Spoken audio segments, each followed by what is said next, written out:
And here we are, Thick and Link Live, restreamed, 3-1.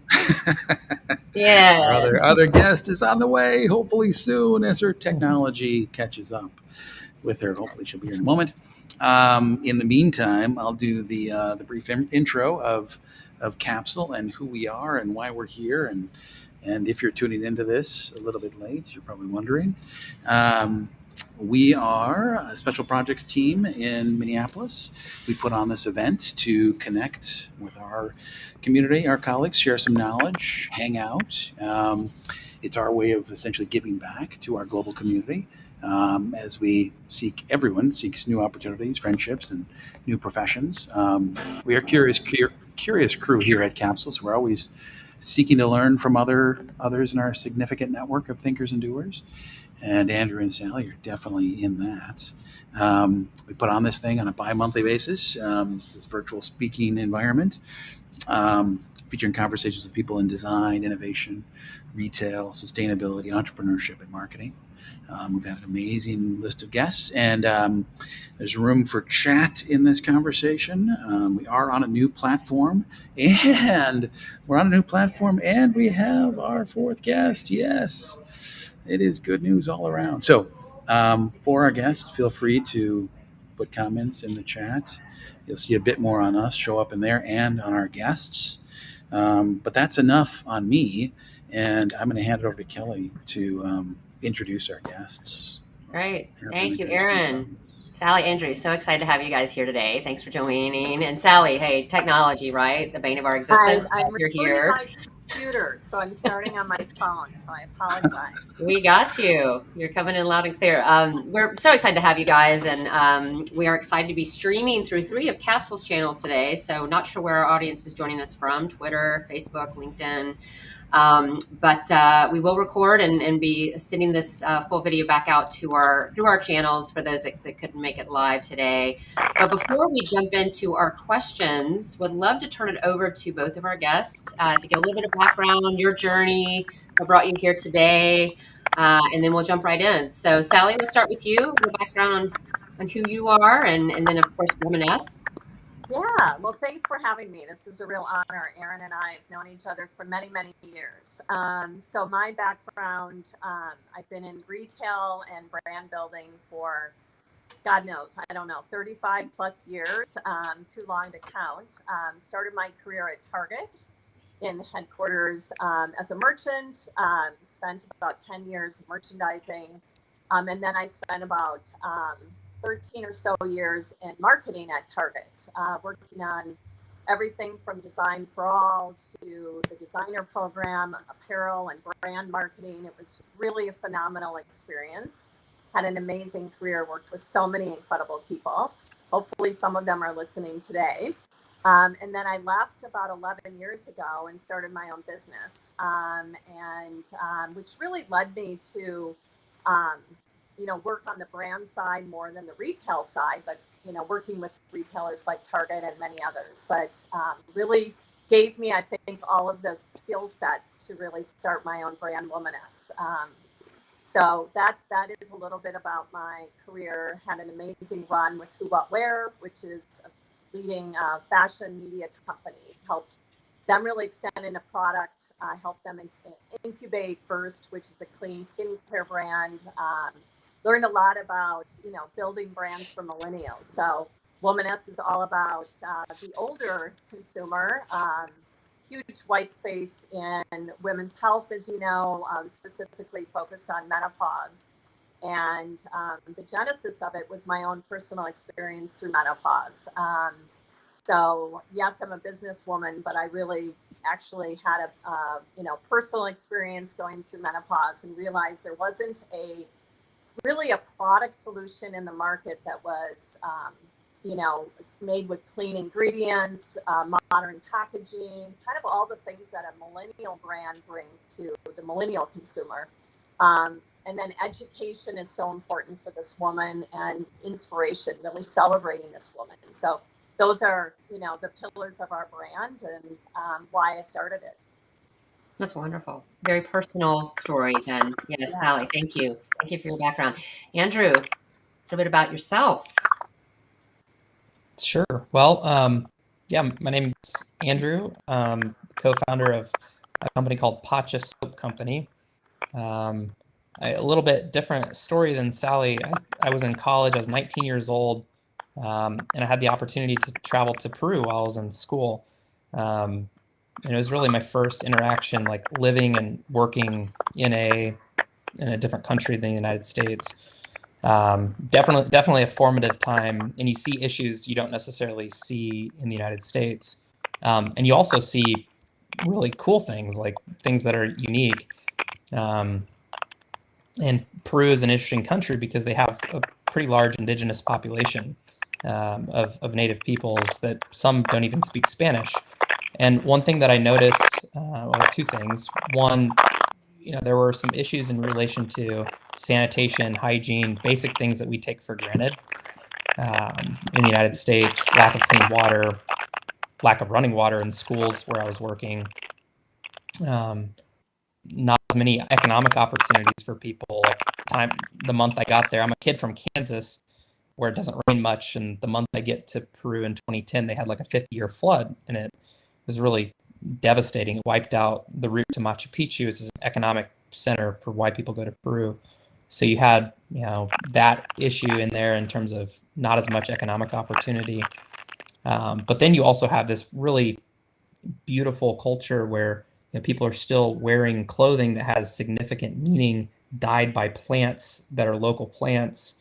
So might have been wearing similar attire since pre-written history. So you have this connection to the earth that's really beautiful. And that I was riding a bus one day and I had this idea for, I wonder if a different type of business could be created locally in communities that would use local supply chain and would solve a problem, a very tangible, real problem in the sense of sanitation and hygiene.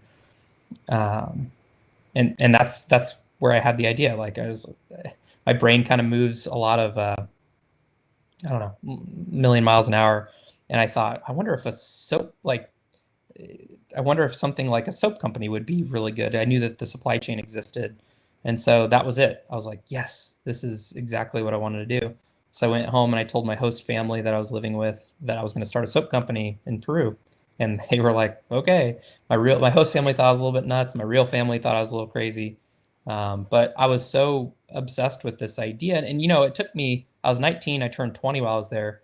So it took me a good 3-4 years to come up with a statement of why behind Pacha. And Pacha means earth, but not just the word earth. It's really a deeper significance of the word that we use when we say the word earth. But that foundational element behind our business is that business is a tool to free people. Business can free people. It's what it is there to do. And it's a system that you can use for a lot of things. And so anyway, long story short, come back to the US. I didn't buy beer in college. I bought essential oils, just like made soap in my college apartment, told our story, what we wanted to do. That was in 2011 when I got back. And from that moment on, we just made product, told our story, and our mission's grown since then of what we accomplish, and really our product set too. So I say that I'm an accidental entrepreneur in the sense that I didn't even know what a SKU was when I first wanted to make soap and put a brand around it. I didn't know anything really. And so everything I've learned has just been from talking with buyers and making mistakes. And I guess it's our love of product and wanting to connect with consumers that has gotten us to this point. That's great. Well, congratulations, because it's been fun to watch the journey, Andrew, unfold. I know we've had the opportunity to work with you directly and seeing how things have scaled so quickly, and it's a beautiful story you have. So again, we're excited to talk to both of you about, just dig a little deeper, certainly into the storytelling, the brand design, some other aspects. I'd like to stay, if we could, I want to jump right in and start with, we've talked about, and you just alluded to it, Andrew, certainly a key part of Pacha, purpose-driven, mission-driven organizations, both in your own, unique respects. We talk about mission statements are meant to reflect that commitment to higher social good for the community, locally, globally. Obviously, Sally, a personal story you're telling through the development of Womaness and what that means to you and what you hope it will mean to women. And I'm curious, as you've gone through, certainly you've got the emerging brand, Sally, Pacha, as it continues to scale and grow and evolve. How have you found, or how are you articulating your organization's purpose through marketing, through design, through brand, and certainly now in this challenging time of we can't connect physically with people like we used to. So even through digital channels and mediums. So start with that original question.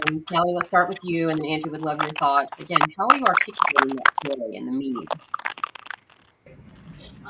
Yeah. Can you hear me? Yeah, we're getting a little bit of feedback. Yeah, it's a little faint. Oh, now we're losing you.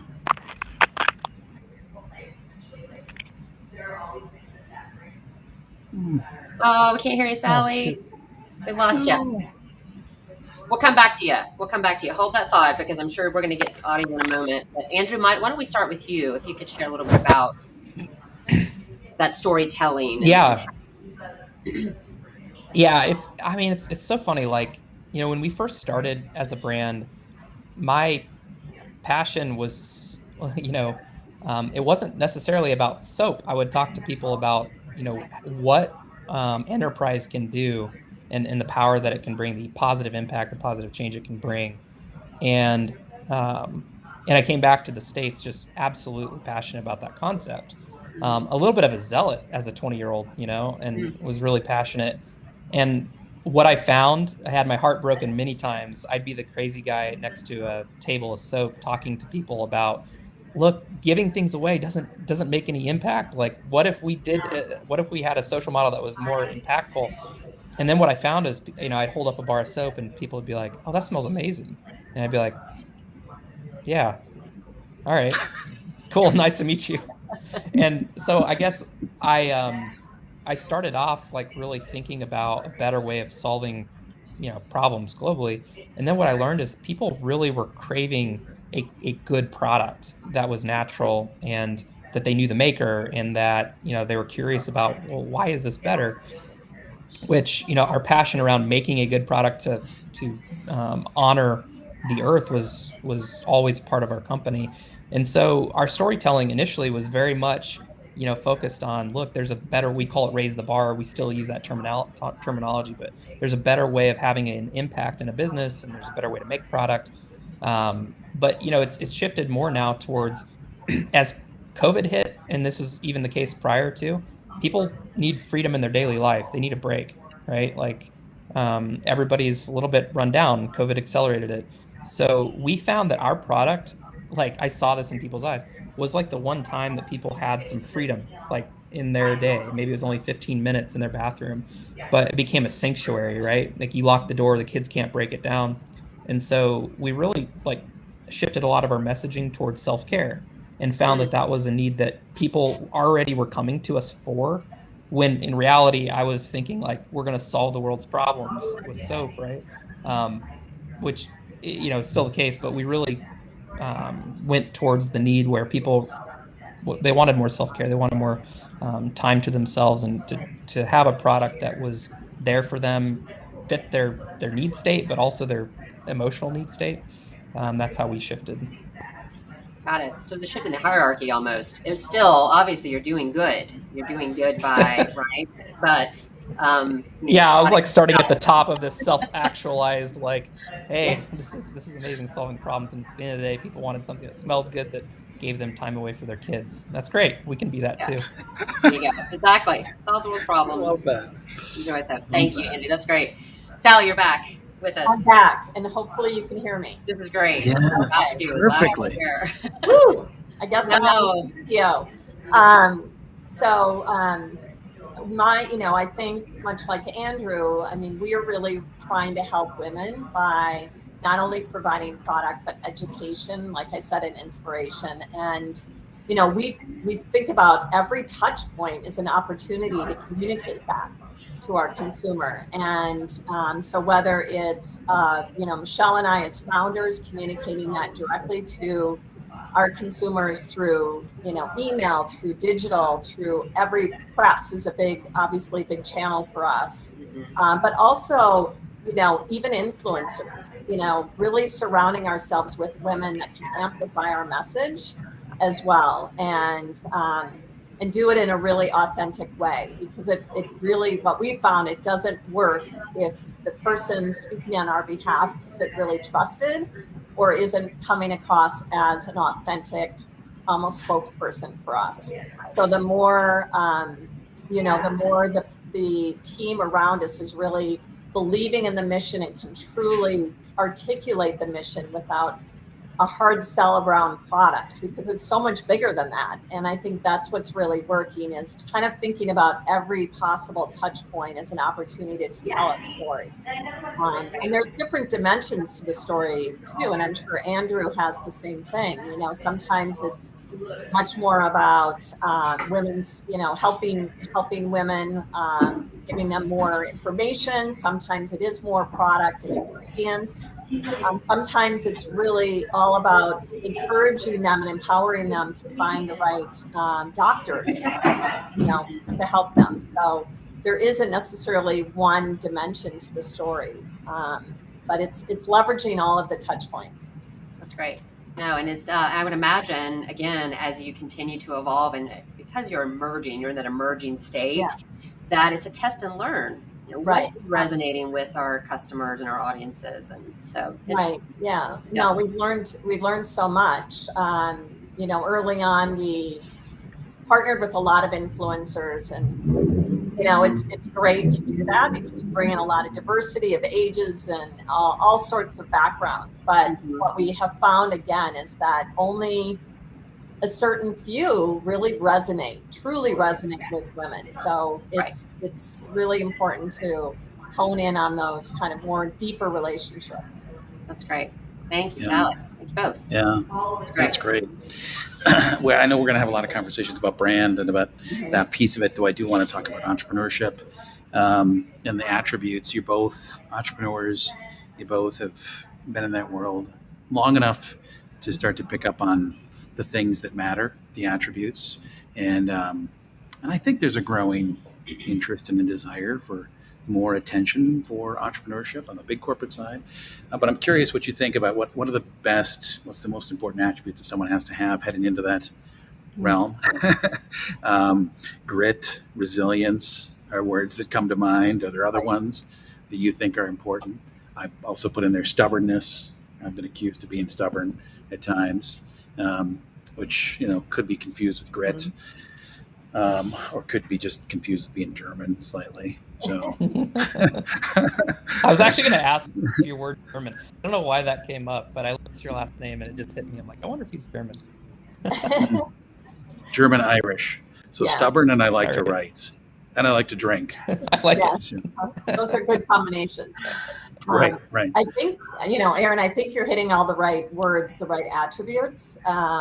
Grit is a word that we use a lot because it's, startup life.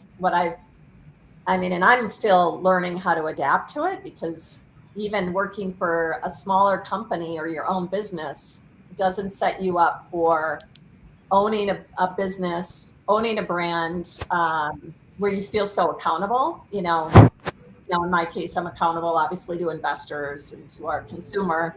There's just a lot of different pressures. Just, this year it's been supply chain issues, even hiring.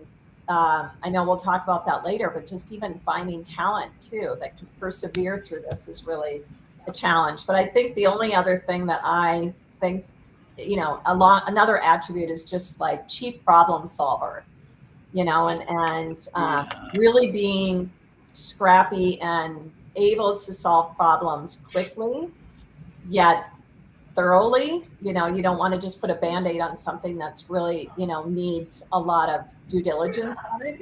But I think just problem solving is a big, big need or attribute of an entrepreneur, because there's just so many problems that come your way.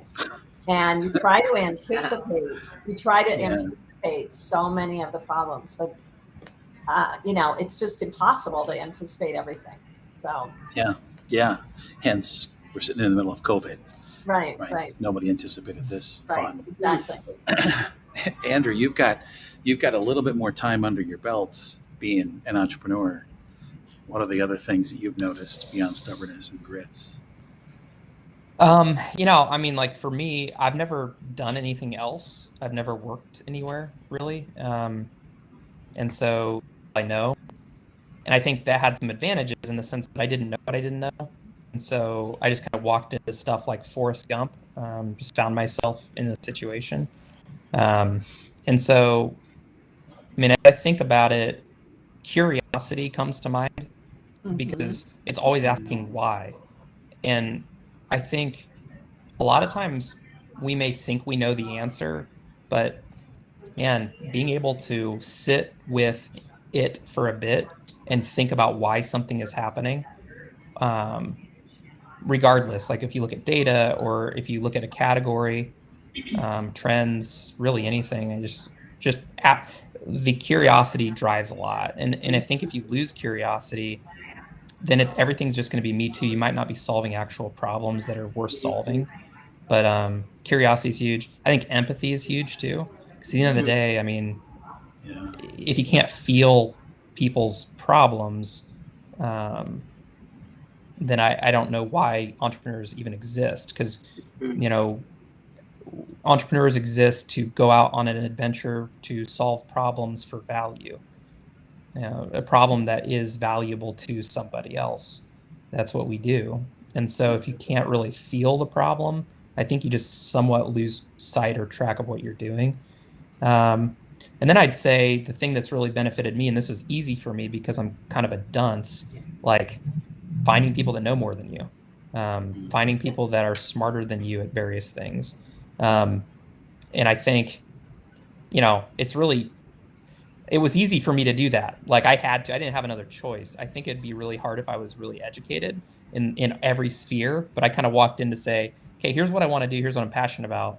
But like I need people to help me out and to solve problems with me.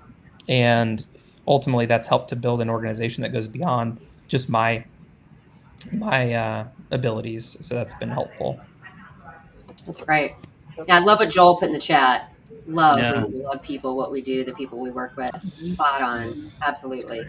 Yeah. That's great. I want to shift gears a little bit. It's in the same vein as empathy and understanding certainly your employees and what's happening in their lives too. We talk about this great resignation. I'd love to hear from both of you on your perspectives on the why. Why is this happening?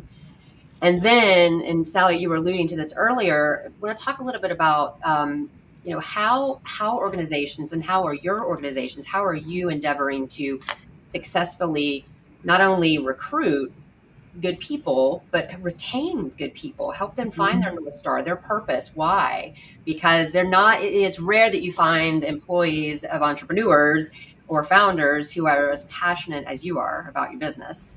But it's helping guide them, set them up for success for sure. But yeah, I'd love to hear your perspectives on how you're retaining good people, and keeping them engaged in their work. So Sally, let's start with you, and then Andrew would love your thoughts. Yeah, I think it's obviously it's so important that not only we recruit the right people, and I've learned some things the hard way this year, recruiting people that may not thrive in a startup experience. They're intrigued. Obviously, they loved our mission. They joined for a reason, and I'm speaking about maybe even a contractor, right? Not necessarily an employee, right? But startup life is not for everyone because you have to be, as we just got done saying, so agile, and you have to be, the test and learn, and and almost the velocity of that testing and learning is at hyper speed, in my opinion. A lot faster in a startup than a large company. But in order to retain, I think you have to recruit properly, for those attributes that Andrew and I have been talking about. But I think also just always going back to your mission and really reinforcing why why they were passionate to begin with. Why did they want to join the company? Yeah. And making sure that as a leader, we're always reinforcing how things kind of support the bigger mission. And that really does help retain talent. And then celebrating every win that you have, because there's so many, like I said, challenges that come your way. So it's really important to almost over celebrate some of the wins, Mhm. so that they really, they're not discouraged by what they're doing. Something fails, that's okay. It's okay. And, it's really important to reinforce that, That's right. especially with younger talent that may Mhm. not have been through, a full startup experience or, seasoned in their career. But they're super passionate. I mean, they came on board for a reason. So just really, continuing to reinforce that they are doing a great job and that what they're doing really does matter in the bigger picture. That's great. No, thank you, Sally, for sharing those thoughts. Andrew. So the question of like why the Great Resignation. I mean, if you want my honest answer, I think it's because people aren't used to doing hard things much anymore. Mm. And that may not be a very popular opinion, but we live in a very comfortable society. Yeah. Arguably the most comfortable society that's ever been in the history Yeah. of we know. So Yeah. why do I think people are quitting their jobs? Because we're not necessarily taught to get through. Now, look, this is just one perspective. I can argue the opposite as well. I've other thoughts on the matter. This isn't this isn't the platform I'm sticking to, but it's what I'm seeing is that we have a society and our culture is communicating an idea of be free, don't have any like ties to anything. You can, something's better around the corner. And I think that's actually really good. I love the fact that people feel that freedom. Mhm. What I fear is that if we don't persist through challenges, I don't know. I wonder what it's gonna. I wonder how it's gonna end up. But I do love the startup community and the fact that people are leaving their jobs to start something. I think that's really Yeah. cool. Yeah. But yeah, that's just Yeah. Yeah. one thought. It's definitely a good place to do hard things. That's for sure. Yeah. Yeah. Right. Yeah, To go out there and face that absolutely. reality. Right. I can't agree with you more, Andrew. That is, we do live in a very comfortable society. Even though we've gone through a pandemic and all the challenges that we've been through, it still is. You know, we got a bunch of money from a large government, and a lot of people were able to stay home, and it wasn't. Yeah. It's we do live in a more comfortable society. It's Right. fascinating. Well, Yeah. and I Now we're think facing harder things coming out of it. Yes. right. I was just going to say, and we all know with the work from home, I mean, it's just everything is moving towards this flexible location, right? You don't have to be in the office. You can work from home. Hybrid culture. I think everyone's taking that as a real opportunity to move where they want to live. Change jobs. But I agree with Andrew. I think that it will make employees better in the long run if they do kind of grit through some of the challenges of their current positions, whether it's in a startup or whether it's in a large company, and really learn from those tougher times, and they will come out better in the long run. Perhaps they want to find their own companies, right? Or, be a founder themselves. And if they don't have that experience of the tougher times, it really doesn't teach them the full scope of what they're going to have ahead of them. So, That's Yeah. great. yeah. So can I have a follow up to that? Because I love where you're going with this, Andrew. This is the first time we've actually heard a response like this, which is legitimate, incredible, and we should explore this. But so how, as leaders in your organizations, what's the mindset or the shift that you've made or are making to keep people, to retain those people that maybe aren't sure exactly what, the role they have in the growth of your company, or again, their North Star? Is there anything you're doing as leaders to help retain? And I think, Sally, you touched on it a little bit. Let's celebrate those small wins. and be vocal about that. Not a gold medal for everyone, right? That mindset of everyone's a winner, but again, celebrating and saying, yes, there's traction, and we're a team, and we are moving forward and growth. So I'm just curious if you have any thoughts around your own specific, mindsets or approaches you've applied. Yeah, I mean, I mean, go ahead, Andrew. Sally. Well, I was just going to say, just for both Andrew and I, I'm sure it's like, we're such mission-based companies, and I think we already have an advantage because people do want to join us because they believe in the mission of the brand. And I think giving them hands-on experiences of really being in the trenches and either, and Andrew, your case, either being on the ground, with your people, right? And really experiencing that. Or for me, interacting with the ultimate consumer, I think has done a lot to reinforce how important our mission is. Got it. That's great, Sally. Okay, thank you. Love that. Andrew. Love that. Andrew, did you have a follow-up? I mean, I just I might, a lot of workplaces are trying to make things more, even more comfortable to try to retain people. And this is just my personal opinion. I may not look like, I might not be the model person for this. I think people need challenge. I think people are bored. And so I move the other way, where when it gets, the people that I believe in the most in my company are the people that I push the most, and they know it. And it's not to say that I do it unlovingly. It's just to say that, look, this is hard. The way we're going to get through this is almost to have a sadistic approach to say okay, let's go. And so I actually think the way to keep the right people is to even challenge them further through it. Yeah. And then those people are the ones that I want to, go through hell and back with, and that are going to fit that culture. And that can go too far, obviously. You have to have compassion and understanding. But I don't know. I see a lot of companies just trying to be super oh yeah, whatever, it's all going to work. It's well, not really. I mean, it's not actually the way it works. So that's the way I think about it. Anyway. That's a great point. People are looking for meaningful work. They want to realize that they're contributing in some way, right? We're not making widgets, although that's important too. Thank you both. I appreciate that feedback. That's really good. So a small shift of gears to design, or to the subject of design, and each of you have employed some design methods and design practices in your careers as well as in your current roles. And you've seen the importance of it. And I'm curious about how much of a role design has played for each of you. And then also, if you can answer the really fun and slightly painful question, what do you think good design is?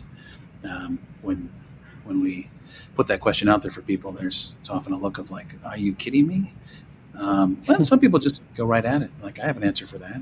No problem with that. But curious, but design and the role that's played in each of your businesses. Sally, I know you've done a lot of this because of where you've been and what you're doing is absolutely beautiful work. So, yeah, I mean, I think, we wanted, when we thought about our brand, Womaness, we were wanting to obviously help women, right, solve a problem. I mean, that's a very typical answer of what great design is solving a problem. I think, it's even bigger though. It's the whole sensory. I think there's a sensory experience, an emotional experience, right? I think the brands that are doing the best job, and we thought about it too, is just what's the experience of the product? What's, the smell of it, the sound of it, in some cases, the taste of it, the shape of it, the feel of it, all of these different sensory experiences, and how important it is to be well-rounded and think about the whole experience. And I think that's how brands really create this emotional connection. And it's the words that you use, it's the visuals, of course, all of those things have to be, for us, we wanted it to be really respectful of this woman. We thought about, the packaging and wanted to really, celebrate her and not make it look like a millennial brand. We wanted its own color palette and its own design. We wish we could have afforded to have, our own unique packaging forms and all of that, but we couldn't do that. We had to curate from what was out there. But you know, I think design is so much more than product, right? It's the design of every experience with your brand. It's the events that you have. It's the website experience, and you know, the customer service is huge for us. I mean, even just what's the design of our customer service experience? So design really envelops everything that we do. But I do think the sensory experience and, you know, there's the emotional level that's so important. I think that's really how you create a barbed wire around your brand, is you've really played into the emotion versus just, you know, the rational part of the brand. So yeah, that's a good segue over to Andrew. And if anybody's walked into a Whole Foods lately and looked at that display that you have, that, and when I first saw it and we first started having our conversations way back when, it was like looking at a table of fudge. But then when you got to it, didn't smell like sugar. It smelled beautiful. It smelled, you know, amazing, and you couldn't help but touch almost every single one, and then walk away with a bag full of soap. But tell me a little bit about design in your business, without, you know, plugging Capsule. Well, yeah, absolutely. Well, I wish I could take like design credit for that, like the way that things look, but honestly, like my dad and my dad's dad and my dad's dad before that were masons and bricklayers. So that's what I grew up doing. And so arguably just stacked soap like you would stack brick. No, cool. like we just made beautiful displays that look inviting and enticing, like a kid would build, so that you know, just kind of let your imagination wander and draw people in. But yeah, I mean, obviously the work that we've done with you, Capsule, and our internal team of just getting a consistent look and feel. I guess what design means to me is like an emotion when you take all the assets into consideration: audio, visual, anything really, scent. How does it make someone feel? And if it all kind of jives towards a certain direction, then I think that's good design. Or even if it like evokes opposite reactions from people, that's arguably good design as well. At least it's not lukewarm. It's either hot or cold. I think that's good design. It gets you to notice and to feel something. Yeah, that's great. That's a good answer. That's a great design answer. Gets you to feel something. Yeah, design experiences. It's an impression, right? Or, you know, everything is considered, so it's not just an accident, right? That you know, your display looks like fudge. It was designed that way, you know. And there's a backstory to why. Right. And now I'm going to see it as bricks in a bricklayer event. Now I have a absolutely whole new appreciation. I'm going to see the mason behind it. Oh, exactly. I'm curious. Now I'm curious because we've talked about experience design, a very sensory experience for both of your brands and products. And I'm going to jump into the digitalization, right? Technology, and how in the past physical stores led the way and technology was the support. And now we're seeing, you know, our life starts with our devices and informs and guides us to the physical spaces we prefer.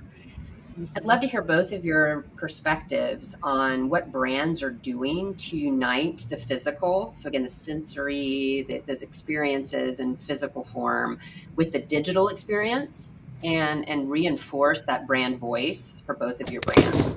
Share a little bit about how you're running those parallel paths for the brand, digital, physical. These are physical products we're talking about. So how are we, right? How are consumers connecting with the brand if they can't physically connect with the brand? Who wants to take that one first? Andrew. Go ahead, Sally. You want me to go? Yeah, you go. Well, something I thought of that we tested out shortly after the pandemic hit was, you know, QRs that would go to a timeline that we could then measure, you know, thumb stoppability of content. So, you know, it would go to a QR landing page. It would have different hierarchies or levels of information, what we call like, you know, external benefits of product, internal benefit, and then philosophical benefit. And then it would, you know, we'd layer that information in, and then we'd measure how somebody stopped, how frequently people stopped on it, why, who they were, try to profile them. So that was a way of us like trying to understand the physical to digital realm. And we're still trying to figure that out. But until we can get people to smell things with neurosignals hooked up Yeah. to their brain, which I think would be pretty sweet. I mean, they're already selling real estate digitally, like digital real estate, not real estate Yeah. digitally, but digital Right. they're already doing that. Yeah. So if Yeah. maybe we could sell smells digitally, I think that'll probably come someday. Ooh, But that could until be an then, NFT. like I would love I that. think so. The next step. NFT, But until then, NFT sense. that's how we've been looking at it. Yeah. Got it. Wow, That's cool. that's cool. Yeah. Yeah. I mean, I think, it is a big challenge, right? To think about how to bridge those, the digital and the physical world. I mean, we're trying to, do some simple things like, we have QR codes on our packaging to, hopefully women, whoever wants to buy our packaging, or a product, I think with COVID, they're getting a lot more used to these QR codes. Mm-hmm. And so, they can learn more about our ingredients or, a little bit more about the efficacy of the product if they click on these QR codes. But we're also real about, not many people take the time to do that in store. So what we're trying to do is really educate her about our brand and products, obviously digitally, and Mm-hmm. the hopes that she's doing more research that way, and then ultimately then she goes to the store after she's done this research. So it's really understanding the path of to purchase. Yeah. But I think with video and even TikTok, even though TikTok is not necessarily a core tool for us, but it has worked. I think there's even some really interesting creative concepts that start to, where you are playing off of sound. Obviously you can't do smell, but you're really trying to connect the physical aspects of your product through through content, and just make it really interesting. So whether it's the click, for us, we have some rollers at the, like roller tips, and they click. And, just even playing off of that has been really interesting and catchy, especially on TikTok. So that's great. So just, really thinking about the purchase journey and how do you capture your consumer, whether the journey starts in store in some cases, or most likely for us, it's starting online, and then she ultimately goes in the store. But for Andrew, your brand might be, because of your display is so incredible, you might, first capture them in store. And it's almost like, how do you get them to better understand the mission of the brand and drive them to the digital experience? Yeah. It's ever evolving. No, thank you. It's challenging, but I think there's a lot of great opportunity ahead in terms of how we're connecting with consumers and both mediums and both environments. So. I mean, I think, eventually there's going to be so much more, you're right, happening at shelf with your phone, and just making it easier for consumers to get more information as they are shopping in the store. That's right. Great. Thank you both. Yeah. Are you, and Andrew, we've had these conversations in the past, or maybe it was with others in our mutual circles that have talked about, and you mentioned it earlier about giving away things versus actually sharing knowledge, right? I want to ask you about brands you admire that are doing great things, and we don't need to mention the one that we picked on that gives away shoes, right? That doesn't actually make an economic contribution, but I'm just curious what you're seeing out there that you have, chatting with Nick, chatting with others, chatting with our mutual community, what brands are doing interesting things, as far as helping the community. Yeah, I mean, it's a good question. There's a brand of financial services that we know, Amplify, that I really admire because, and just to plug, I mean, just be real honest, like they're good. Their founder went down market, could have gone up market, but went down market to help business level of financial acumen as a larger company. which is great. So I mean, it's and then it's it's not purely altruistic, because that's where a lot of the growth is as well, is smaller companies. So that's a company and a brand that I admire, and am close to. Um, I'm also, there's another brand that I really admire, and it's a small brand, but there's a reason why I admire it. The Amazon rainforest has been one of the most deforested forests in the world in the last even 20 years. It's pretty sad how much it's been cut down, and it traps a good chunk of the carbon in the world, so it's a huge issue. It also has the most biodiversity of any forest in the world, yet it's being cut down left and right. There's one school of thought to say that environmentalists, hey, we just need to stop, just stop. We just need to stop it and preserve. And I think that's okay. Well, we've tried. I mean, let's see what are some solutions that we could do that are different than just don't.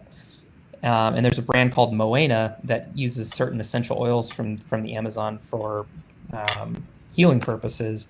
And their approach is to put economic value, to recognize economic value that can come from the Amazon, versus just saying, just stop, don't use it, just leave it alone. Instead, looking at an economic incentive to keep the rainforest. So that's a brand that's, speaking to a different way of preserving the Amazon versus just the traditional environmentalist approach, which is just don't, just stop. So anyway, Yeah. two brands that I admire. Yeah. I do like whenever you go contrarian, because It's just the way there's a lot of, I roll, unfortunately. I know. Well, yeah, Or fortunately, Andrew. yeah, it's a good thing. It's a very good thing. We like the contrarians in the world. It goes against the common thought, right? That sometimes just a bunch of fish swimming in the same direction, and you want to at least question it, have the thought exercise to question it, at least that. So I appreciate that perspective, as well as, plugging our friends at Amplify is always good whenever we can do that. So Sounds like I Sally, should know them. yeah, you should know them. Yeah, you should definitely know them. Brands you admire, Sally, for what they're doing? What I admire are the companies that come up with new business models, completely new ways of thinking about giving back. And, whether it's the company, Andrew, you just mentioned, or, whether it's obviously buy one, give one, that whole model was really, and maybe it's the shoe company that I'm not supposed to mention.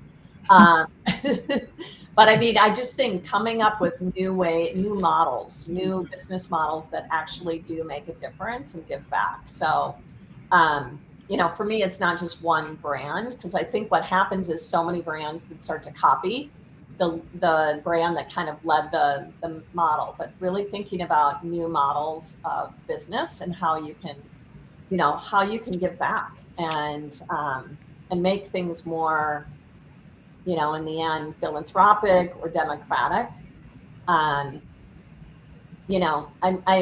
This is such a bad example, but I was saying to my husband the other day, why can't more NFL teams do what the Green Bay Packers did and let the team be owned by the fans, right? I mean, I just think that's like, I could have Womaness be owned by my customers. Amazing, right? Yeah. So, I mean, something like that is really, to me, breakthrough, and just a new way of thinking about how to build a company so that more people can benefit from the company as well. So that's where mine is going versus like a specific brand that I admire. So many brands doing amazing things. It's just, I think what's really interesting are these new models. That's a good perspective. And I'll try to articulate this on the shoe brand that we're not mentioning. The idea, the reason we don't, is that giving away things doesn't allow an industry to grow up, right? There's no industry for shoes in other places in the world, mainly because who's going to make shoes when you can get them for free? And honestly, all of fashion that's given away to parts of the world, why make fashion? Why make clothing? Why make stuff if it's going to be given to you, right? It doesn't allow real commerce to happen. and that wasn't originally from me. That was, I think, originally from Andrew, or maybe it was Nick, Amplify Nick, who picked up on that. Yeah, lots And then I of tried to plugs. write Today. about it. Lots of plugs. I know, lots of plugs. Yeah. I'm curious. I want to talk a little bit about innovation and what role innovation plays in both of your organizations. Don't have to give away any secrets, any proprietary next steps for your organizations, but I'm curious what role innovation plays and how do you measure success around innovation? Obviously sales, but curious if you could share your thoughts. Andrew, you want to start? Oh man, innovation. I don't even know the definition of the word, but if I were to guess, it'd be like doing something different than what's there.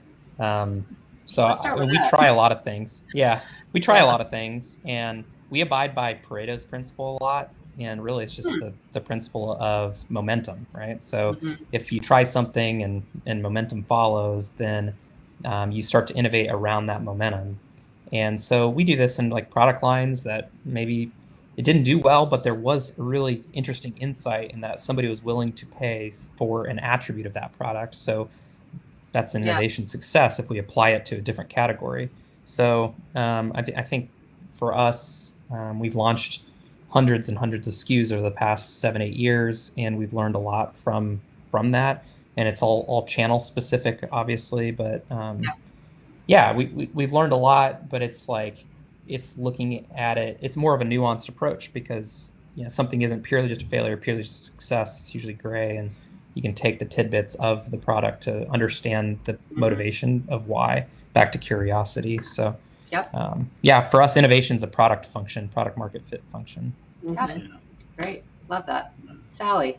Yeah, I mean, innovation is, I agree with Andrew. It's what's the definition of it, because something innovative could be just, solving your customer, their next challenge, right? It doesn't have to be something that's so revolutionary. Mm-hmm. But again, I think it's multi-leveled. It just can't be a product. To me, I think you have to think about the overall experience of the product. Maybe there's a packaging component to it, a marketing component to it. So you have to think about every layer, and innovation isn't just one dimension. It's very multi-dimensional, in my opinion. Otherwise, it's just probably an iterative process, right? It's not necessarily innovation. So we don't use that word too lightly, because I think, a lot of companies kind of throw that out. Well, what makes your product innovative? So again, I think it's ticking a lot of boxes versus just one thing. So. That's great. Yeah. No, thank you both. And you did define innovation in your own ways. That's great. Thank you. Oh, we're closing in on the final minute. There's so much more I want to talk about. I know. This has been wonderful. Thank you both for doing this and for doing this on Restream for the first time. This is our first into this environment. And Sally, thank you for surviving your technical issues. Oh, it was fine. Sticking with us, sticking to this. It's good. Being really gritty. Fun. Very informative. So. That's cool. Great. That's cool. No, Andrew, Sally, thank you both for spending your time with us. We really thank you for appreciate it. having us. Thank you you so much. Yeah. Thank you to our audience. Yeah. Yes, we'll see you guys All right. soon. All right. Thanks. Bye. Thanks, everyone. Bye.